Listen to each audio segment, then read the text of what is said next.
Okay. 30 days in the Bible. I'm going to, and it's a little bit of a fun accountability practice for me, so just having you guys come along is kind of fun.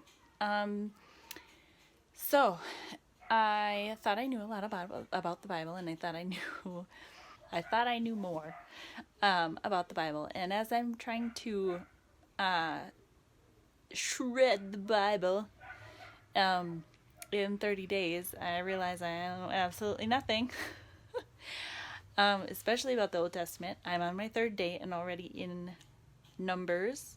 Numbers? Yes. And there's a ton of stuff: Genesis, Exodus, Leviticus, ton of stuff in these chapters, in these books that I had no clue. I had no clue. I had no idea. Let's give you an example.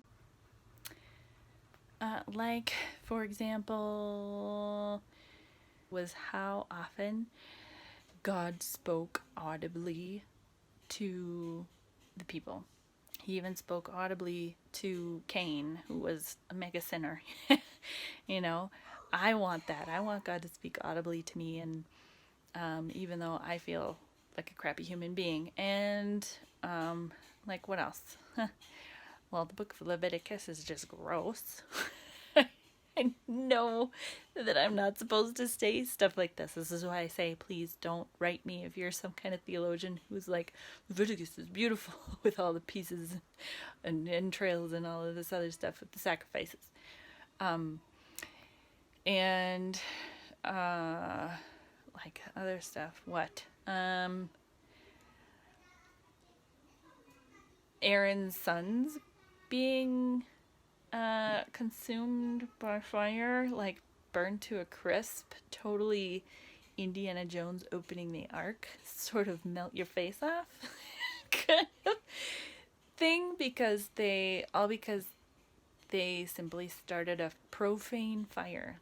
In other words, they wanted to make a sacrifice to God that he didn't ask for.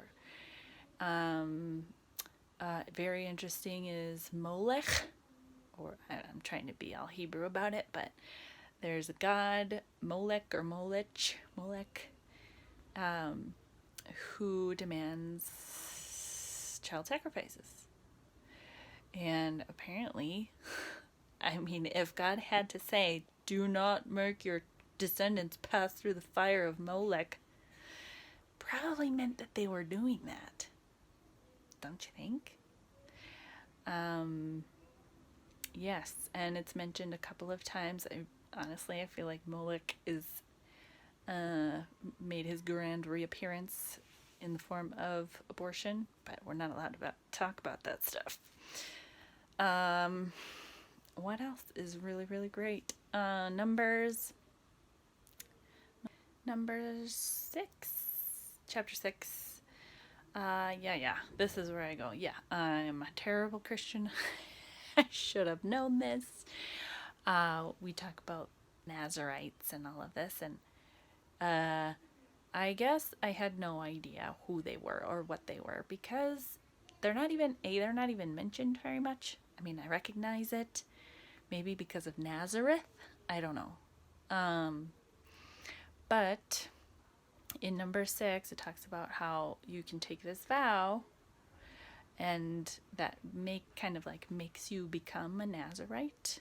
The vow of the Nazarite, which basically means you don't drink wine, you don't touch dead people, and you let your hair grow super, super long without cutting it ever, until your time of being consecrated to God is up, and then you shave off all your hair, and you bring it to the tabernacle or temple. So I didn't know that. Samson, I think, is possibly the only Nazarite that is mentioned in person, as a person.